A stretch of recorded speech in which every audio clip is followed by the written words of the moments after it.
走吧。百里玄空直接绕过那些人，向青木山行去，并未管那些正在建造巨型悬赏令的地族之人。至于楚风，也同样没有管他们。他很清楚，放任他们不管，青木山除了遭到羞辱之外，不会被怎么样。但假如他们出手，将这些地族之人斩杀，那么将为4大地族提供对付青木山的理由。所以现在的他们只能忍，哪怕人家已经把羞辱带到门前，也要忍。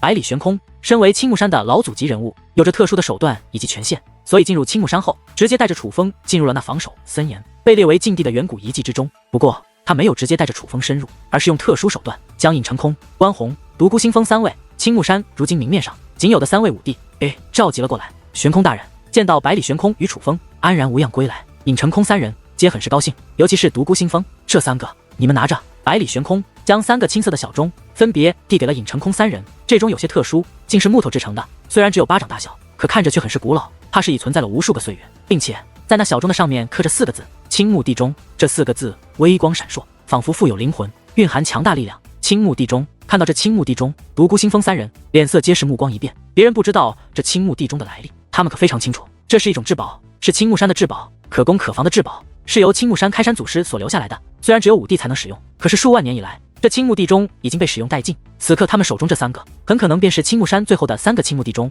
所以这3个青木地钟可是非常珍贵的。如此珍贵的青木地钟，百里玄空为何要交给他们3个人？莫非受4大地族影响，青木山真的岌岌可危？百里玄空把这3个青木地钟给他们，是要他们自保的。楚风，你来说吧。百里玄空看向了楚风，随后楚风便将事情的经过告诉了独孤星风3人。听得楚风的话后，独孤星风3人都是惊讶不已，那目瞪口呆的样子，比百里玄空第一次听到的时候还要吃惊得多。并不是他们的承受能力差，实在是这件事太过震撼了。有史以来，多少强者被那远古杀生阵给挡住，可是如今楚风却能够闯进去，并且已经看到了传说中的宝藏。假如那些葬送在远古杀生阵的强者们还活在人世，得知楚风以8品武王的修为，凭借脑海中的地图安然无恙地闯过远古杀生阵后，估计他们会被直接气死。那个叫做龙鳞的家伙能在远古杀生阵存活这么久，很可能是一个妖物。妖物之言不可全信，等下他若兑现诺言，我们也不难为他，可他若言而无信，那我必然要讨个说法。只是我没有把握胜过他，我若败了，你们便用青木地钟保护楚风离开，记住，哪怕舍弃你们的生命，也要守护楚风。百里玄空一脸凝重地说道：遵命。而独孤星风3人也是一口答应。对于这一幕，楚风则是心中一动，无比温暖。不管百里玄空他们看中自己是不是为了青木山的未来着想，可是竟愿为了他而舍弃生命，这是何等的气概，何等的精神，何等的溺爱。毕竟他们可都是武帝强者呀，能够修炼到今天的地步，付出了多少，只有他们最为清楚。此时此刻，楚风心中乃是满满的感动，不过他却没有将这感动说出来，而是埋藏在了心底。感恩不必挂在嘴边，感恩需要付出行动。走吧，定下方案。百里玄空便带着楚风等人向远古杀生阵行去。不过当进入远古杀生阵之后，却不再是百里玄空开路，而是楚风开路。不管百里玄空等人的修为如何的强，可此刻却也只能乖乖的跟在楚风身后，按照楚风的路线行走。起初独孤星风等人都有些不安，哪怕百里玄空也是如此，毕竟这远古杀生阵凶名赫赫，比他们实力强的高手也都死在了其中，这里简直就是强者的坟墓。可是跟着楚风一路前行，他们却安然无恙，这便让他们很是震惊。尤其是眼见着周围的阵法越来越恐怖，可楚风却神情淡定地带着他们前行，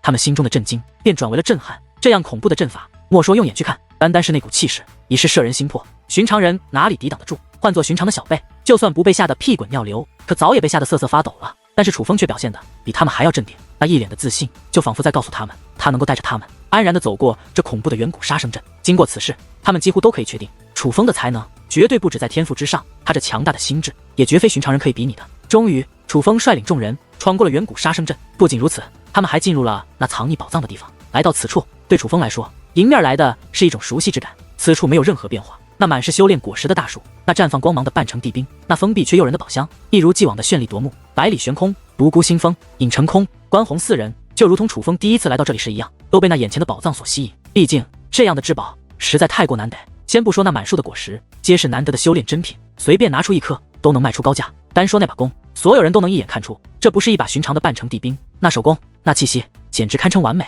一眼望去，说它是地冰都有人信啊。再者说那宝箱，更是令人产生了无限遐想。在外面的宝贝已是如此，这精心收藏的又会如何？但是相比于百里玄空等人，楚风的目光却最先锁定在了一个倩影的身上，那是燕儿。此刻的燕儿正在闭目养神，她的面容没有丝毫变化，仿佛时间不会在她身上流失，依然清纯可人。看到这样的燕儿，楚风总算松了一口气。虽说燕儿是被囚禁于此，可看样子她似乎过得还算不错，似是察觉到了有人来到，燕儿才睁开了那清澈的眼眸。楚风。而当其看到楚风等人之后，燕儿顿时大喜，纯净的小脸之上洋溢起了极为灿烂的笑容，迅速起身向楚风等人奔跑而来。然而就在这时，忽然一道金光闪烁，挡在了燕儿的身前。而当那金光消散之际，一道中年男子的身影也是浮现在了楚风等人的面前。此人，这正是那位自称龙鳞的男子。这位神秘的存在，哪怕今日再看，也依然如谜一般。那深邃的眼眸，那浅浅的微笑，都是如此的与众不同，让楚风捉摸不透，猜不透他的底细，更看不透他的实力。而龙鳞显然已经看到了百里玄空等人，不过却丝毫未将百里玄空等人放在眼中，甚至连看都没看一眼，而是直接将目光投到了楚风的身上。这样轻蔑的态度，让百里玄空等人皆是剑眉轻挑，感到有些不爽。不过他们却并未开口说什么，也并未采取什么行动，因为对方实在太深藏不露了一些。哪怕百里玄空也是意识到这位的实力多半是要在他之上，很难对付。他真是没有想到，这远古遗迹之内会有这样的存在。对方究竟活了多少年？莫非是远古时期的存在不成？楚风，你真是给了我一个惊喜。我限你2年之内成为半帝来到这里，可现在不过1年有余而已，你却已是3品半帝，进步速度很不错嘛。老实说，你的确比我预期的要好。龙鳞微眯着双眼，淡淡的笑道。可以看出，楚风归来，他也很是高兴。能放过燕儿了吗？楚风说道。为何不先要那些果实？我知道那些果实对你来说非常有用。龙鳞指着那满树的果实问道。对我来说，燕儿比那些果实重要。楚风说道。听得此话，燕儿目光一闪，小嘴微张，那双大眼睛之中已然泛起了点点泪光。此时此刻，他的心中满满的都是感动。当初楚风是为了这里的宝藏才来到这里的，为了这宝藏，楚风不惜冒生命危险，也要闯那远古杀生阵。由此可以看出，这宝藏对楚风来说是多么的重要。可是现如今，楚风却将他比宝藏看得还要重，这要他如何能不感动？当初燕儿帮楚风，便是因为楚风救过他，心怀感恩。而现如今，他对楚风的那种感恩之心，显然更浓了。事实上，莫说是他，就连百里玄空等人此刻也是赞赏的微微点头。尤其是百里玄空，他觉得没有看错楚风，这般有情有义，才值得他不惜一切去全力栽培。好一个重情重义之人，在这尔虞我诈、利益至上的修武世界中，像你这样的人可真是不多了。龙鳞赞赏着拍了拍手。我能带燕走了吗？楚风问道。别急。龙鳞微微一笑，随后便将右手指向那封闭的宝箱。他此手一指，便射出一道金光。那金光入箱，只听砰的一声，那宝箱竟然打开了。这一刻，楚风等人皆是眼前一亮，将目光紧紧地凝视在宝箱之上。他们都想看看那宝箱之中究竟是何宝物，哪怕燕儿也是如此。在多道目光下，那宝箱之中绽放出一道耀眼的金光，金光缓缓上浮，越是上升，金光便越浓，四射开来，很是刺眼。可是仔细观看，便可发现那金光的中心竟是一座宫殿。那宫殿不足1寸，可却是那样的精致，简直比一座真正的宫殿还要精致，还要恢宏，还要大气。此刻，那金色宫殿飘入龙鳞的手中，他左手捏出法诀，右手托住宫殿，口中也是不断说出奇异的口诀之法。那口诀说的不仅快，却让人难以听懂，哪怕楚风也是无法捕捉到这口诀，更别提记下这口诀了。但那口诀说出，竟然可以化作字体，字体宛如符咒所画的萤火虫一般，不断融入那宫殿之中。在这口诀与法诀之下，龙鳞右手之上的金色宫殿开始微微颤动，并且颤动得越来越为激烈。与此同时，阵阵威压竟自那宫殿之中散发开来。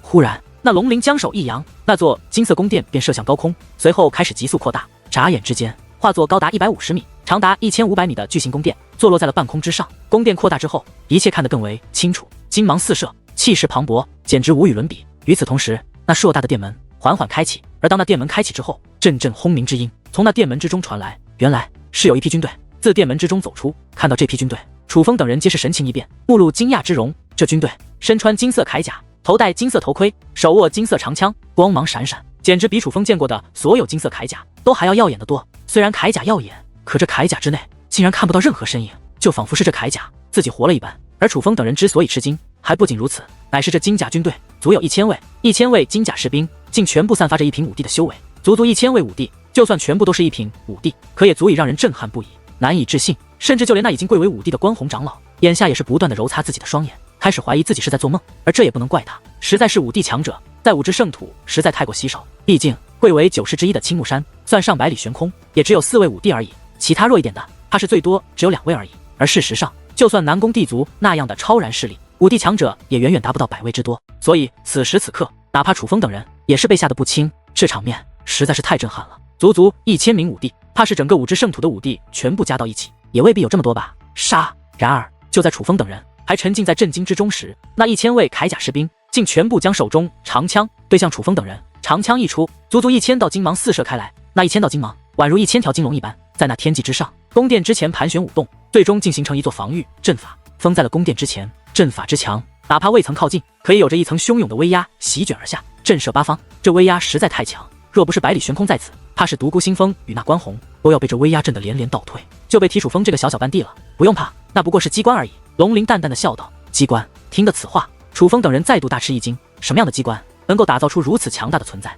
这可是5D级的强者啊！并且看这个样子，他们应该存在了无数岁月，简直就是永世长存，永生不灭。就在这时，那龙鳞大袖一挥，一道金光掠向了楚风。楚风抬手一接，将那金光握于手中，张手一看，发现那原来是一个金色令牌。看着手中的金色令牌，楚风瞳孔不由一动。这金牌看似纯金打造，可是握在手中却如山岳一般沉重，并且有着一股震慑心魂的力量。这绝对不是寻常的令牌。手持此令，他们不会伤害于你。你帮我一个忙，进入这宫殿内的第一重殿，帮我取出10根金剑，我便兑现承诺，放了样儿，赐你果实。龙鳞指着那悬在半空之上的金色宫殿说道，这似乎不在之前的承诺的范围之内。百里悬空说道。龙鳞并未理会百里悬空，就如同听不到百里悬空说话一般，而是直接对楚风说道，你可以选择不做。楚风看了看手中的令牌，又看了看内宫殿外杀气十足的1000位金甲士兵，最后看了一眼那被龙鳞拦在身后的正望着自己的样儿。楚风说道，我去。楚风，那宫殿太危险了，我指的不是那些金甲人，而是那宫殿之内，那里有着一股不知为何物的气息，那是连我都不敢正视的力量。此刻百里悬空一把抓住了楚风，不想让他去冒风险，因为他的确在那宫殿内感受到了极为恐怖的力量。是啊，楚风，难道你万万不能进去？他让你进入那殿内，哪里是让你帮忙，明明就是要杀了你。独孤星风也是说道。与此同时，尹成空与关宏也是纷纷点头，表示独孤星风说得很对。力量。听得此话，楚风又看向了那宫殿之内，发现的确有股特殊的气息存在，可是楚风却没有感受到所谓的恐怖。知道我为何要楚风进去吗？那是因为这座宫殿不是什么人都能进的，修为再高，若天赋极差，进去也要死。可若天赋极高，就算修为差一点，也能从容进入，至少第一重殿是没问题的。所以你们就不要再拿你的感受来提示楚风了，因为你们的感受根本就是不同。龙鳞讽刺地说道。如此讽刺的言语，百里悬空等人自然很是不爽，可是仔细斟酌一番后，他们却也是无话可说，就此作罢。毕竟看楚风的样子，的确未在那宫殿之中感受到他们所感受到的危险，否则不会如此淡定。老祖，我们似乎别无选择，况且我觉得这位前辈不会无缘无故的害我，既然来都来了，我不妨就帮他一个忙。楚风说道。去吧，小心一点，莫要勉强自己。百里悬空说道。弟子明白。楚风说话之间便纵身而起，向那宫殿飞掠而去。收！当楚风靠近之后，那1000位金甲士兵先是齐声大喝一声，随后便收回自己手中的长枪，笔直地站在大门两侧，而那座防御大阵也是随之消失。楚风就这样进入了那大殿之中。可进入大殿之后，楚风也是不由得目光凝重，心跳急速加快起来。这大殿之中另有乾坤，远比他从外面看的要宽敞得多，并且这大殿之内尽是金甲士兵，整齐地站在大殿两侧，只在中间留下了一条红毯铺成的道路。而那些金甲士兵与外面的又略有不同，有的手握长枪，有的手握大刀，有的手握单刀与盾牌，甚至还有100位高达近100米的金甲士兵，他们高举巨大的锤子，胯下还骑着巨大宛如妖兽一般的石像，甚是霸气。而一眼望去，这大殿内的金甲士兵总数量竟有数万之多。虽然他们的气息楚风感受不到，可是楚风觉得他们至少都是5D级的存在，甚至有很多都不只是2品5D这么简单。尤其是那100位骑着妖兽石像的金甲士兵们，尽管此刻他们一动不动，宛如石化一般，可是单看外表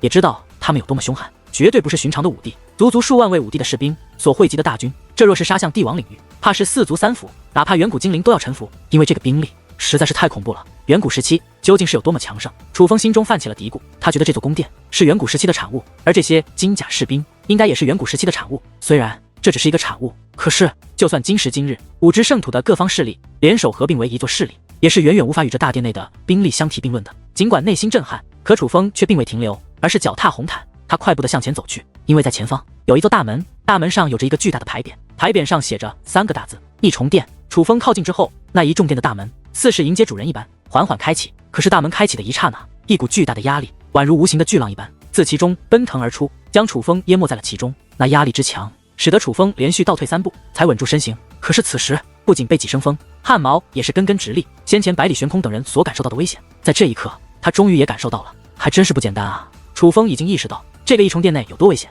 单单是那股压力很可能就会要了他的命。可是当楚风看到那大殿之内悬浮在半空中的10根金剑之后，楚风还是咬了咬牙，踏入了其中。果不其然，刚刚踏入殿内，楚风便感受到一股巨大的压力从4面8方压迫而来，肉身开始扭曲，骨头嘎嘎作响。不仅体外如此，那压力竟然能够袭击体内，楚风的5脏6腑甚至丹田与灵魂都遭受到了这种压迫，仿佛下一刻就要爆体而亡。这种情况之下，楚风眼中雷霆闪烁，雷霆铠甲与雷霆羽翼一同浮现而出，而楚风的修为也是瞬息之间从3品半地提升到了5品半地。可是这种修为的提升竟丝毫无法减少那压力的强度，果然这里的压力是无法用修为抗衡的吗？楚风眉头一皱，眼下的情况真的很难应对。那种压迫力不仅对他造成了肉体的威胁，那来自全身各处的疼痛感简直比万箭穿心身还要他难以忍受。这种情况之下，楚风不敢再继续前进。然而就在这时，楚风血液内的雷霆竟如千军万马一般，自血液之中飞掠而出，遍布楚风全神各处，与楚风的肉身融为一体。而随着雷霆的涌现，那种压力顿时减少了许多。尽管还能感受到那压力在袭击着他，可是楚风却已不再受其影响。多谢了。楚风微微一笑，随后身形一纵，便掠向半空，飞掠一圈，便将那足足10根金剑全部抓入了手中。真是好剑，远古之物，果然不凡。楚风赞叹不已。这10根金剑握在手中，他能够清晰地感受到，他们不是半成地兵，更不是地兵，也不是王兵，就像是符咒一样的物品。可是这威力可就非常之大，其中的地威是如此的纯正，若是被这剑势击中，怕是5地之下无人能活。拿到10根金剑，楚风便飞身而下，准备就此离开。然而就在这时，身后忽然传来阵阵轰鸣，回头观望，那第2重殿正在缓缓开启。这是顺着开启的殿门向内观望，楚风顿时眼前一亮，面露吃惊之容。第2重殿内的正中心悬浮着3根剑，这3根剑与楚风手中的金剑不同，是3根红色的剑。这剑不仅外表火红，剑矢之内竟还有火焰涌动，那火焰不是红色，竟是紫色，张牙舞爪，好像魔鬼的手想要抓取什么，甚是诡异。此剑虽然看着诡异，可是从表面来看却感受不到任何压力，远不如金剑诱人，大有虚张声势之感。但是眼下楚风不是用寻常的肉眼来看的，而是用天眼在看，所以他才如此的吃惊。天眼之下，楚风看到了这紫火剑矢所蕴含的威力，这根剑所蕴含的力量，怕是寻常的一品5地也无法抗衡。这3根紫火剑矢是3根能杀5地的剑。宝贝，你这是在故意诱惑我呀？仔细观察此剑之后，楚风微微一笑，随后便转过身来，向那第2重殿走去。他心想，这里的宝贝是真正的宝贝，5之圣土极为罕见，甚至绝无仅有的宝贝，能够来到此处，也算是他的机缘。那龙鳞只让他取出10根金剑，没说让他取其他物品，但却也没说不让楚风取其他物品。楚风若是取走这3根紫火之剑，那龙鳞发现也没什么，楚风有理由解释。可若是那龙鳞没有发现此剑，那楚风就可以占为己有，绝对是要赚大了。先不说拿他杀敌，就算拿出去拍卖，相信也能换到不少修炼资源。楚风踏入第2重殿之后，顿时一股磅礴的压力席卷而来，如先前刚踏入第1重殿时一样，开始席卷他的全身，想要压爆他的灵魂。可是这第2重殿的压力无疑要比第1重殿恐怖得多。此刻楚风感觉自己的大脑无比的胀痛，简直就要爆炸开来，就连双眼也是开始变得模糊，双腿发软，已是有气无力。竟如此之强，楚风试着往前走了2步，可压力越来越大，已经大到双耳失聪，鼻孔与眼睛不断的溢出鲜血，就连肉身都开始粉碎，骨头也开始出现裂痕。这种情况之下，楚风赶忙动用朱雀复活术来修复肉身，可肉身虽然修复了，但那种疼痛感却无法修复。此刻楚风真是进退两难，若是进，随时会死在这大殿之内；可若是退，楚风却要错失能够得到3根紫火剑矢的机会。我的血脉兄弟，我说雷霆巨兽，当我求求你们，再给点力，帮我支撑一下行不行？无奈之下，楚风只得向自己的血脉求助，可是那血脉却毫无变化，显然他们根本就听不懂楚风的话，也可能是不理会楚风所说的话。你们可要搞清楚状况，这里考验的不是修为，而是天赋。所以换句话说，这里考验的不是我，而是你们啊！我若死在这里了，那是不自量力，自然丢人。可是最丢人的可不我，而是你们啊！楚风并未放弃，而是开始出言讽刺。而楚风此话落下之际，那些雷霆就仿佛听懂了楚风的话语一般，竟然涌动得更加激烈。而这种情况之下，那压迫楚风的力量也是减少了许多。哈哈，这就对了，我好过，你们才好过。此刻楚风大喜，不管是他的激将之法起作用，还是他的传承血脉自动变强，可至少他能抵挡此处的压力了。虽然血脉增强，但他却也不敢犹豫，意念一动，龙吼一声，青芒四溢之间，一条青芒闪烁的巨龙已然出现在楚风的脚下。此乃无上秘籍青龙极行术。青龙极行术大嘴一张，龙吼再度响起，随后巨大的身躯猛然一晃，便化作一道青光，在这第2重殿内回转一圈之后，便回到了第1重殿内，消失不见。而此刻那第2重殿内已然空空荡荡，再看楚风手中正握着那3根紫火剑矢，果真好剑。楚风看着手中的3根紫火剑矢，高兴不已，先是用结界之术将其封锁，这才小心翼翼地放入乾坤袋内。他这么做就怕那龙鳞知道他除了10根金色剑矢之外，还拿走了3根紫火剑矢。说的简单一点，楚风毕竟是想私吞，所以怕暴露。而就在这时，楚风的身后又是一阵轰鸣传来，又来。楚风知道这定是那第3重殿的殿门打开了，回头观望，果不其然，那第3重殿的巨大殿门正在缓缓开启。尽管楚风知道这第3重殿他是万万不能再闯的，可还是忍不住好奇之心，顺着那开启的门缝向内仔细观看。他想知道这第3重殿会有着怎样的宝贝。空的。终于第3重殿门彻底打开，可是此刻却是有些失望，因为那第3重殿的中心空空如也，竟什么都没有。透过第3重殿，楚风能看到的只有那第4重殿的大门，以及第4重殿门之上那4重门3个大字。失望之余，楚风本想转身离去，可忽然之间，一声刺耳的吼声却猛然响起，自那第3重殿的一侧猛然窜出一道身影，站立在了大殿的中心。这是一只妖兽，高3米，长10米，在妖兽之中，这样的体积谈不上巨大，甚至可以说是渺小。可是这只妖兽却让楚风神情一变，心中一惊，一双眼睛瞪得溜圆，死死地盯着对方不动。这只妖兽长得实在太奇怪了，它有着一个龙头，一对鹿角，一双狮眼，虎一样的背，熊一样的腰，满身鳞片，威风凛凛，那散发的气势更是非凡。此等模样与寻常的妖兽完全不同，与生俱来就散发着一种全然不同的气息，那是一股神圣的气息。但最主要的是，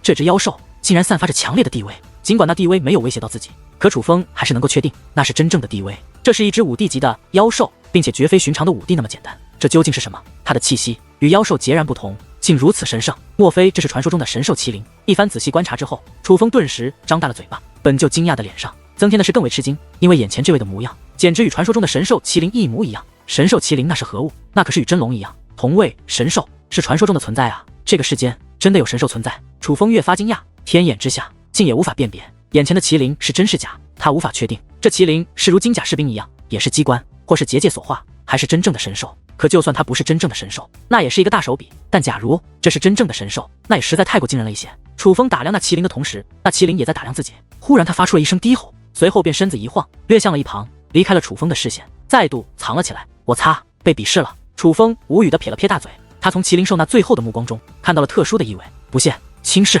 各种的看不起，甚至还有失望。浓浓的期待所换来的失望，毋庸置疑的是，楚风是被他鄙视了。这麒麟果然与众不同，相比于金甲士兵，他显然富有灵智。尽管是被鄙视了，可楚风除了无语之外，也别无其他感受。他没有感到不甘，也没有感到自尊受辱，因为他非常清楚，不管那麒麟是真是假，是不是传说中的神兽，但他打不过对方，这是事实。面对事实，楚风从来不会自欺欺人，又何况他与对方无仇无怨，就算被鄙视，又何来不爽？别急，等我成为5帝，再回来找你玩。楚风笑眯眯地说道，这不是挑衅，更像是玩笑。然而楚风此话落下之际，那殿内又传出一声低吼，这道低吼竟充满了不耐烦，就像是那麒麟能够听懂楚风所说的话语一般。而在那低吼之后，那第3重殿的大门也开始缓缓关闭起来。这脾气够爆的，楚风嘴角的笑意更浓。直到第3重殿的殿门彻底关闭，他才转身离去，走出了第1重殿。当楚风重新回到那满是金甲士兵的大殿后，他又仔细地打量了一下这金碧辉煌的殿堂以及那威武霸气的士兵。此刻他竟然有些舍不得离开此处，这里才是真正的宝库，蕴藏着无数种可能，可以让楚风大开眼界的宝库。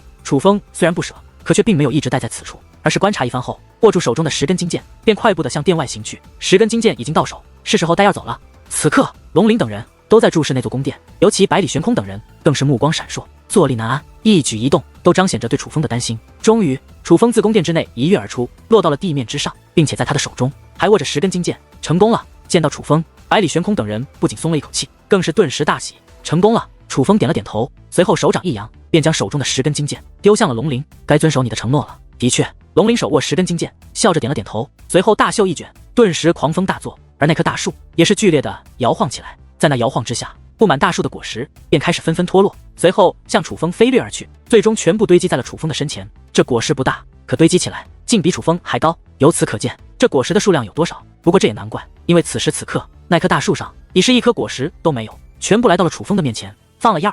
楚风并未收取果实，而是继续对龙鳞说道，放心，我是个言而有信之人。龙鳞说话之间退到一旁，示意燕儿离开。起初燕儿很是谨慎，一步一步慢慢的向前移动，直到脱离龙鳞族有20米，而龙鳞仍然没有阻拦他后，他才娇躯一动，瞬息来到了楚风身旁。来到楚风身旁，他便紧紧地抓住楚风的衣角，没有说话，可却眯起了双眼，笑得很甜。他的喜悦在此刻尽显。多谢前辈，燕儿归来。楚风这才取出乾坤袋，想要将身前的果实收起来，何不现在便将其炼化，也好让我开开眼界。可就在这时，那龙鳞却是忽然开口。听得此话，楚风眉头一皱，看向龙鳞，发现龙鳞正面带微笑的看着自己，那双眼眸虽然是在微笑，可依旧深邃的让楚风看不透。但显然他已经在楚风的身上看出许多秘密。也好，楚风先是环视一周，这才微微一笑，随后便盘坐而下。对于这一幕，独孤星风、尹成空等人则是为之一愣，有些不解。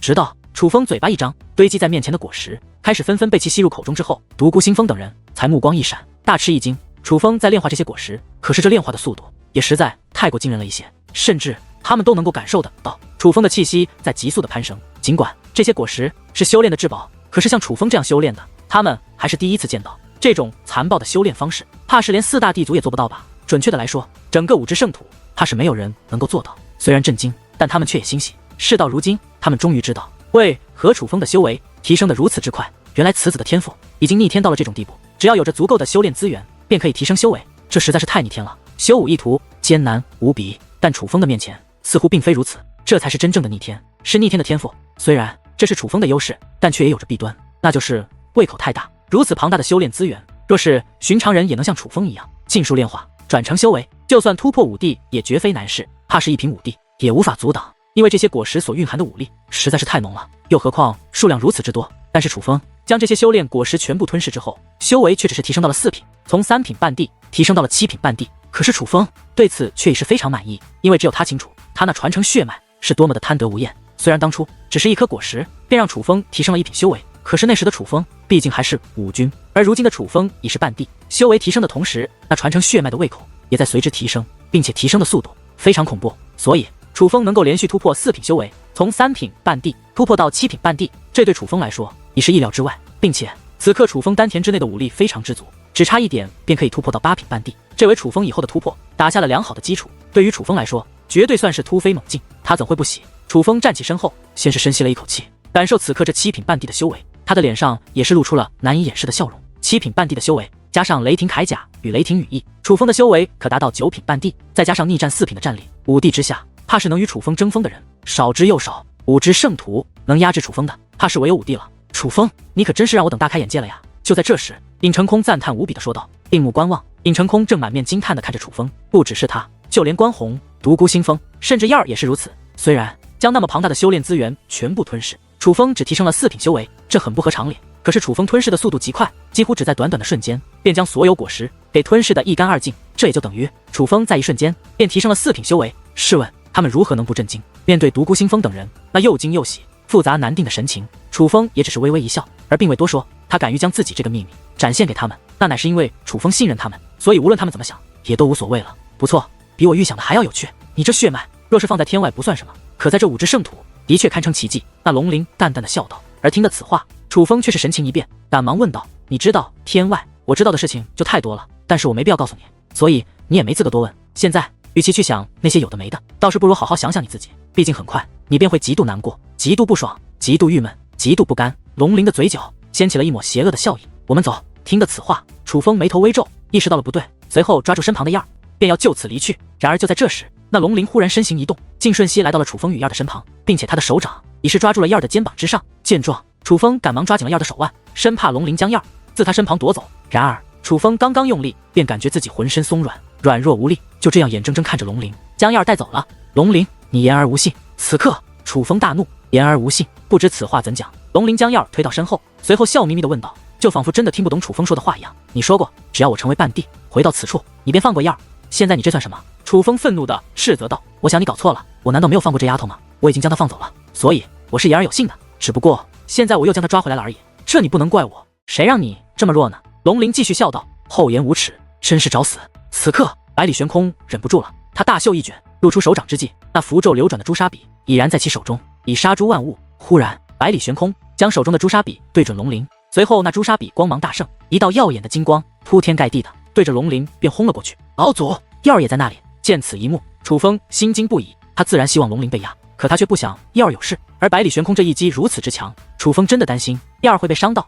然而百里悬空此击刚刚轰出，一阵奇怪的声响忽然自龙鳞的方向传来，随后百里悬空的攻击竟然凭空消失了。而在关龙鳞则毫发无损地站在那里，只不过此刻他那眼中已无笑意，取而代之的是一抹冰冷。去！而就在这时，只见手臂一扬，数道金色的钉子便飞射而来，向百里悬空直射而来。见到这一幕，百里悬空跳动武力，脚下光芒一闪，便要闪躲。那金色钉子忽然加快，最终竟纷纷射在了百里悬空的身上，将百里悬空死死地钉在了地上，任凭鲜血直流，可却动弹不得。若不是看在楚风的面子上，现在你已经死了。龙鳞冷漠地说道。混账！见到这一幕，独孤星风等人大怒，纷纷亮出兵器，便要出手。住手！不要去！可百里悬空却是赶忙开口制止。此刻那金色的钉子钉在他的身上，他终于知道了他与龙鳞巨大的差距，连他都是如此。独孤星风等人若是出手，那绝对就是找死。百里大人见百里悬空不让出手，独孤星风等人虽然心有不甘，可也只能推到百里悬空身旁，想帮百里悬空拔出那钉子。可是独孤星风的手刚接近那钉子，还未触碰，便已是血肉模糊。别靠近我，这不是你们能抗衡的！百里悬空警告道。而此刻独孤星风等人才真正的意识到那龙鳞是有多么可怕，只是他们想不通，为何在他青木山内的远古遗迹之中会有一个如此可怕的存在。他要楚风帮忙，究竟是有何目的？你想怎样？楚风对龙鳞问道。成为5帝，回到此处，我再告诉你。龙鳞笑眯眯地说道。那时你可会放过燕儿？楚风问道。自然会放，并且我不会再将抓他回来，我会让他跟你走。龙鳞说道。我凭什么信你？楚风问道。你别无选择，别跟我讨价还价，你没有这个资本。龙鳞说道。听得此话，楚风的确很是不爽，可奈何这是事实，却也无力反驳。放心，我是言而有信之人，一定说到做到。见楚风不再言语，龙鳞很是无耻的说道：“放过我的老祖。”楚风说道：“老祖，这种实力都能成为老祖了吗？”龙鳞一阵讽刺的怪笑，使得百里玄空满面的难堪。然而，在龙鳞大笑之际，那定住百里玄空的金色钉子竟已经凭空消失。与此同时，百里玄空被钉子穿透的伤痕也是消失不见，并且一点痛楚都没有，就仿佛他根本没有受伤一样。可是那之前流出的血痕却还在。此刻，百里玄空虽然愤怒，可却也只是默默站起身来，没有多言。他知道这个叫龙鳞的家伙不管是什么东西，但他都根本招惹不起。不只是他招惹不起，怕是整个五之圣土也没有几个人招惹得起。这个家伙实在太过可怕，希望你不要再言而无信。楚风话到此处，便欲转身离去。等等，先别急着走。龙鳞忽然说道：“你还有什么事？”楚风回身问道：“赐你一件宝贝，防身用。”龙鳞说话间，将手指向那大树下的湛蓝色的长弓，随后手臂一挥，将手指向楚风，那弓便拔地而起，掠向了楚风。楚风抬起手来，便接住了此弓，而接住此弓的一刹那，顿时一股奇异的力量涌入体内，那力量很是奇特，不是认主。楚风感觉不到此弓真正的力量，但是楚风却能够使用此弓了。不用多想，定是那龙鳞搞的鬼。就在这时，龙鳞手臂又是一扬，将楚风自宫殿内取来的10根金剑也丢向了楚风。此弓虚拉毫无作用，唯有配上此剑才能发出威力。无需知道对方的名字，只需喊出对方的修为，这剑便会射出。除非他有破开此剑的实力，否则将无处可躲，必被此剑所伤。龙鳞说道。听得此话，楚风心中一动，这剑本身的威力极强，5帝之下者怕是无人能够阻挡，而此弓更是厉害。若是这剑自此弓之中射出，怕是一品5帝也是必死无疑。而只要说出的对方的修为，对方便无处可躲。岂不是说，楚风凭借这10根金剑，楚风便可轻而易举的斩杀10位一品5帝？此弓果然与他想的一样，与众不同，并非寻常的半成帝兵，这简直就是杀人利器。楚风将蓝弓与金剑收起后，看向龙鳞，问道：“这弓与剑是我的了，算是你的了。”龙鳞笑着说道：“是难得的宝贝，但是我可不会谢你，除非你能放了样。”楚风说道：“我会放了样，但前提是你成为5帝。”龙鳞笑眯眯说道：“燕儿，等我回来，下次我定要带你走。”楚风看着燕儿说道。燕儿没有多言，而是笑眯眯的点了点头。尽管相处的时间不多，可他对楚风却很是信任。看到燕儿这样的笑容，楚风的心中更是酸楚，毕竟这是如此明显的强颜欢笑。燕儿是怕楚风担心，才笑得如此灿烂。随后，楚风没有继续逗留，转身便快步离去。他觉得在此逗留越久，便会让燕儿越加伤感，还不如快点消失的好。而当楚风彻底离开了奈宝藏，离开了龙鳞的视线范围之后，楚风也是忍不住长舒了一口气，似是忍耐了许久，终于能放松了一样。楚风，你怎么了？见楚风如此，百里玄空担心地问道。没事。楚风笑着摇了摇头，随后看向自己的乾坤袋，眼中闪过一抹淡淡的喜悦。他之所以有种如释重负之感，是因为他一直在怕，他怕乾坤袋内的3根紫火剑矢被那龙鳞发现。虽说龙鳞已经将蓝弓与金剑赐给了他，可是楚风不能保证他愿意将3根紫火剑矢也送给他，毕竟这紫火剑矢是如此的厉害。假如说10根金剑配上蓝弓能够灭杀1品5帝，那么那3根紫火剑矢配上蓝弓便可灭杀2品5帝，这对楚风来说更是杀人利器。因为任凭任何人也不会想到，以楚风的修为会有斩杀2品5帝的能力，毕竟在5之圣土还没有这样的宝贝，至少楚风没有见过，也没有听说过有人有这样的宝贝。那龙鳞虽然可恶，可我看他定是有事求你，否则不必如此的大费周折。所以在此期间，他是不会对燕儿如何的，你也不必过于担心。百里玄空以为楚风是担心燕儿，于是劝道：“老祖放心，我虽然担心燕儿，可却不会自责。之前该做的我都已经做了，而那些还未做的，我会继续做。”楚风笑着点了点头，他自然担心燕儿，但是却也知道这样白白担心是没用的，与其这样担心，还不如多花些精力寻找修炼资源，增进自己的修为，早日将燕儿带出去。好，我就是喜欢你这份理智。百里玄空欣赏的点了点头，男子汉大丈夫，拿得起放得下，才是真男人。这话说着简单，可自古以来，多少人无法做到，而楚风小小年纪却已经做到了这一点，这让他很是欣慰。但在准备离开之前，百里玄空还是忍不住回头张望了一眼，叹道：“真是想不到，我青木山内藏着这样一个怪物。百里大人，莫非他是远古之物？”独孤星风问道。依我看，他可能就是那棵大树的真身。那大树枝叶4龙角，树皮又是鳞片，而他又刚好叫做龙鳞，怎么看他们都有关联。关宏长老说道：“他究竟是什么？只有他自己知道。我关心的不是他究竟是什么，而是他如此之强，需要楚风为他做什么。”百里玄空话到此处，看向了楚风，隐隐之间，他又有些不放心了。他怕楚风被那龙鳞利用，而对此他却毫无办法。也许等我成为5帝，就会知晓了。楚风淡淡的笑道，他笑得很是释然，没有一丝负担，就像完全未将此事放在心上一样。楚风之所以如此，就是怕百里玄空等人替他担心。以你的天赋，成为5帝自然不难，只是你所需要的修炼资源可不太好弄啊。百里玄空叹道。楚风需要的修炼资源越来越恐怖了，这一切他也都看在眼里。这样下去，整个5之圣土能够满足楚风的修炼资源将会越来越少，怕是只有远古时期的修炼之宝才能对楚风有用。可那样的东西大多藏匿在禁地与远古遗迹之中，而那种地方哪怕以他的修为也是不敢擅闯，所以他才有些犯愁。说起来，楚风，你还真是让我们大开眼界，如此凶残的修炼方式，可是我平生第一次所见。你究竟掌握着什么力量？莫非真的是在地级血脉之上的血脉之力？尹成空好奇地问道。这件事绝对不许外传，必须保密，听到了吗？可还不待楚风开口，百里玄空便很是严肃地说道：知道了。尹成空等人皆是点了点头。对于百里玄空，他们都不敢违抗。楚风，回去吧，在这里待着，我的心总是不踏实。百里玄空对楚风说道。他能够安然来到这里，全靠楚风，而他想安然回去，也只能依靠楚风。楚风打着头阵，再度闯入了那恐怖的远古杀生阵。对他人来说，这远古杀生阵就是个绝地，可对楚风来说，这就像个通道，丝毫不放在心上。看着前方那淡定自若的楚风，独孤星风等人都是自愧不如，因为哪怕他们都已经闯过一次这远古杀生阵了，可是如今再闯，仍旧提心吊胆。而与此同时，在那宝藏之内，燕儿仍站在那里，望着楚风等人离去的方向，一动不动。此刻，燕儿的小脸之上笑意全无，泪水正在眼眶之内打转，她是强忍着才没有哭出来。哀伤、不舍、孤独，这沉重的情绪全压在了他的心上。有什么好伤感的？又不是见不到了。放心吧，以那小子的本事，成为武帝不难。更何况这次我没给他时间期限，所以他早晚会回来接你的。与其在这伤感，还不如抓紧时间好好修炼。相比于他，你的时间更为宝贵。龙鳞说道。下次你真的会放我走？燕儿开口问道。经过这次的事后，显然燕儿已经不再相信龙鳞。只要你愿意走，我自然会放你走。只是你真的愿意走吗？你在一品武帝停留了那么久，在我这里不过短短1年，便已然快要突破。你应该知道是谁帮了你，这里对你来说乃是修炼圣地，而刚好我又愿意帮你，这可能是你此生最大的机缘。你真的舍得走吗？龙鳞眯着双眼问道。只要你放我走，我现在便走，一刻也不留。燕儿倔强地说道。傻，简直太傻！我发现了，别人是假傻，你这丫头是真傻呀。对于修武者来说，修为比一切都重要，尤其对于你这种妖物来说，修为更是重要。你知不知道有多少界灵师做梦都想要抓到你这种丫头去炼药？没有一定的实力，你拿什么自保？龙鳞问道。我不怕死。燕儿倔强地说道。你不怕死，那你怕不怕那楚风死？龙鳞问道。燕儿说不出话来。让他死，他的确不怕，可是想到楚风要死，他便无法接受，想想心都会痛。这种感觉叫做在乎，只是他还不懂。难得这术能助你修炼，这是你的运气，而我愿意教你修炼之法，这是你的机缘，好好珍惜吧。你若强了，也可保护那楚风。龙鳞说道。听得此话，燕儿小脸一变，就如同恍然大悟了一样，抬起小手，用力地擦拭掉了眼眶内的泪水，随后便掠到那树下，盘膝而坐，闭目修炼起来。这一刻，那大树也是微微一晃，一股无形且强大的力量开始扑向燕儿，被燕儿吸入体内。我还是第一次看你修炼这么认真，若是早这样修炼，你早就2品武帝了。龙鳞有些恨铁不成钢地说道，而燕儿却不理会他，就仿佛听不到他说的话一样，只是继续埋头修炼。看来楚风那小子魅力很大呀，不过天赋嘛，最多也只能在这里称王，若是进入天外，怕是难有作为啊。可毕竟非池中之物，他是早晚要离开这里的，只是不知道那个时候对他来说不知是好是坏。龙鳞一边喃喃自语，一边单手捏诀，指向那悬浮在天际之上的金色宫殿。这种情况之下，那守护在门外的千位金甲士兵纷纷退回到宫殿之内。当殿门关闭之际，那宫殿也是开始缩小，最终恢复成原来的大小，落入了龙鳞的手中。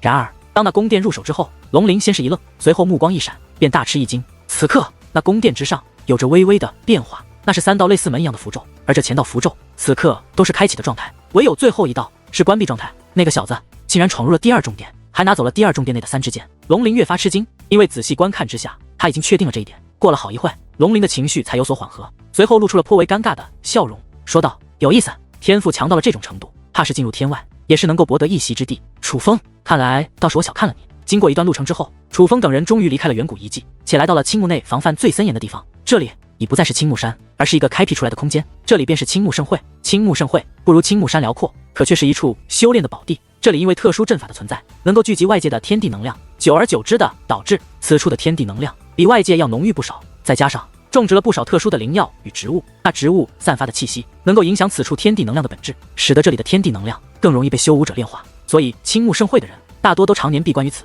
为的就是更好的修炼。而这也是为何那么多青木山的长老做梦都想进入青木盛会的原因。但青木盛会之内也有着多个禁区，此刻楚风等人便来到了青木盛会内最隐秘的禁区。这个禁区已经不是那些长老敢不敢踏入的问题，而是除了尹成空、独孤星风、关宏3人外，其他人根本就不知道这里的存在。这是一座花园，花园很小，除了花园正中心有一个凉亭外，唯有花园的角落还有一个简单的小屋，而这里便是之前百里悬空一直闭关修炼的地方。百里悬空可不打算与楚风待在青木山内，他是准备带着楚风去寻找修炼资源，以帮着楚风快速提升修为的。但是他有些东西需要带走，所以才先来到了这里。然而来到此处后，百里悬空还未踏出几步，便神情一凝，因为他发现在这凉亭的石桌之上放着一封信函，而在这信函上写着2个字：请柬。显然这不是寻常的信函，而是一封邀请函。百里玄空愣了一下后，便抬手一抓，直接将那信函抓入手中，拆开阅读。然而刚看一眼，百里玄空便勃然大怒，看着尹成空等人质问道：“这是谁送来的？”尹成空三人先是看了看那邀请函，随后又彼此互看一眼，脸色开始变得苍白，于是一同说道：“我们都没接到过这邀请函。”什么？听得此话，百里玄空脸上的怒色虽减，可向来稳重的他却也是眉头紧皱，闪烁的目光中涌现出了紧张与不安。冷静下来后，他再度追问道：“你们确定这封信函不是你们送来的？”百里大人，我们保证接都没有接到过这信函，所以真的不是我们送的。百里大人，这邀请函上面究竟写着什么？尹成空等人此刻冷汗直流，脸色越发苍白，显然也都被吓得不轻。你们自己看吧。百里玄空将这信函丢给了他们，看到这信函的内容之后，独孤星风三人顿时面容大变，本就惊恐不已的他们更是害怕了。见状，楚风也是凑了过去，想要一看究竟。而这一看不要紧，楚风也是颇感意外，这邀请函所邀请的人竟是楚风。在外人看来，楚风早就被青木山驱逐出了青木山，二者已是势不两立。就算有人想邀请楚风，也不应该送到青木山才对。更何况，据楚风所知，百里玄空不在的时间里，独孤星风三人一直在此处修炼，是百里玄空召集他们才去远古遗迹的。在那之前，他们一直在这里。可是他们离开之前，却没有见过这邀请函，这说明这邀请函应该是刚刚送来不久。那送来这邀请函的人，应该是知道楚风就在青木山才对。是什么人能够无声无息闯入青木盛会，来到这百里玄空闭关的境地，放下这邀请函后又从容离去？这正是让百里玄空以及独孤星风等人如此恐慌与不安的原因。这说明不仅有人知道了楚风与青木山的关系，这个人还具备着神通广大的本领。百里大人，这可怎么办？此刻尹成空等人已是神情惶恐，坐立难安。这件事实在是太非同小可，不仅关系到他们的死活，更是关系到青木山的存亡。先不用慌，不管他是何来头，可他毕竟只是发出邀请函，而没有对我们做什么，这说明他暂时并无恶意，否则他大可以通知四族之人，直接来抓我与楚风，何必这样？百里玄空说道。大人所言在理。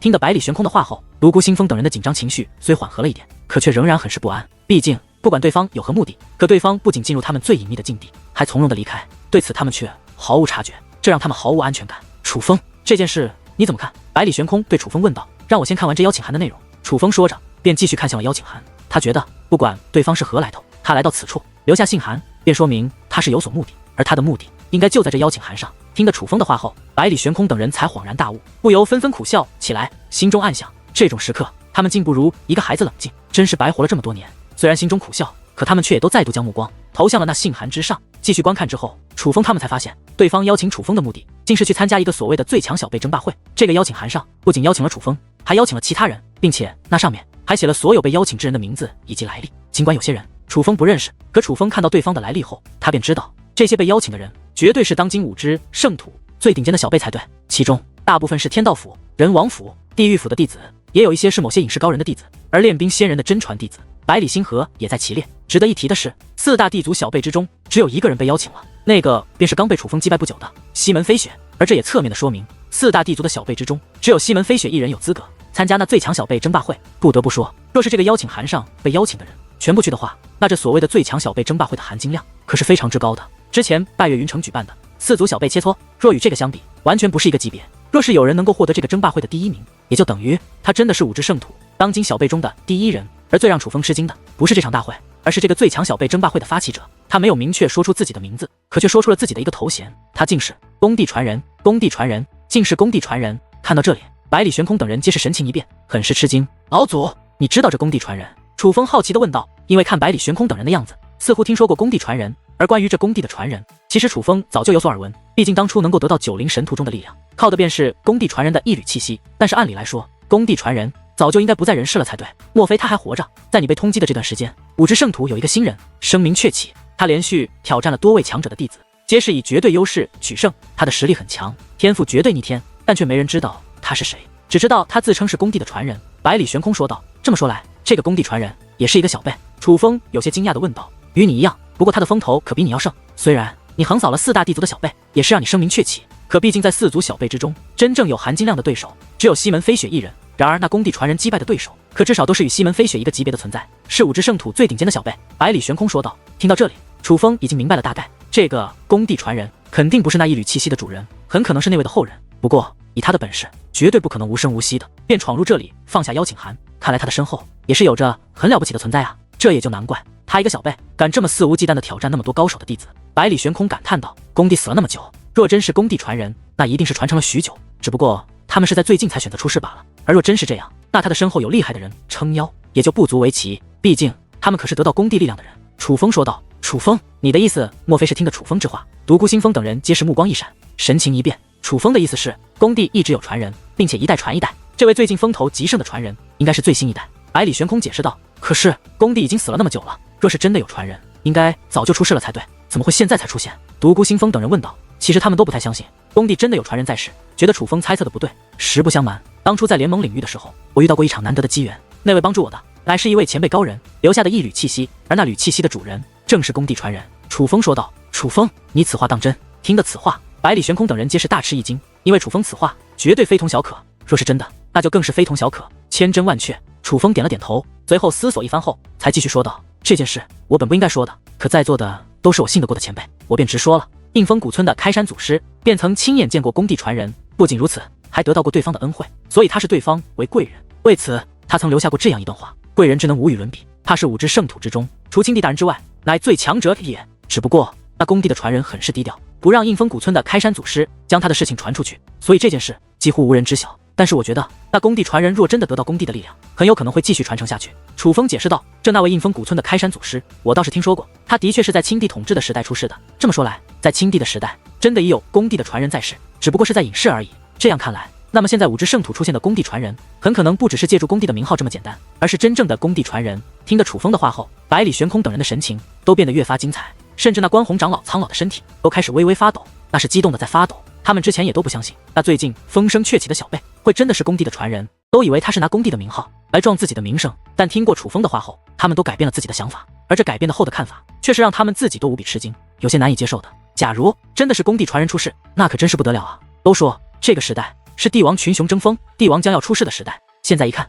果真不假。不仅如此，怕是这个时代是远古之后最为精彩的时代。这个时代出世的帝王，他也是要成为最强的一代帝王啊！虽然我们已是老骨头一把，可若真能看到一代帝王出世，那也绝对是不枉此生啊！百里玄空的脸上洋溢起了期待的笑容，而后又将那期待的目光放在了楚风的身上。不只是他，关宏、尹成空、独孤星风三人也皆是如此。乱世之中出英雄，群雄出世争帝王，而此刻他们面前的年轻人，很有可能会成为这个时代的帝王。只要想到楚风日后不仅要与各方天才争锋，还能够与工地传人争锋，他们便越发的激动与期待。老实说，我也想见识一下这工地的传人，这还真是一个难得的机会。楚风看着那邀请函，笑眯眯地说道：“楚风，万万不能去啊！这邀请函上已经将所有被邀请者的名字写了上去，莫说旁人，就连四大地族也会知道你被将其邀请。不管你去不去，四大地族一定会派出诸多强者去围剿你。你若真的去了，可就中了他们的陷阱了。”见楚风竟然准备去，独孤星风吓了一跳，极力劝道：“可我若不去，将成为天下人的笑柄。所有人都觉得我楚风是怕了，他们不会觉得我是怕四大地族，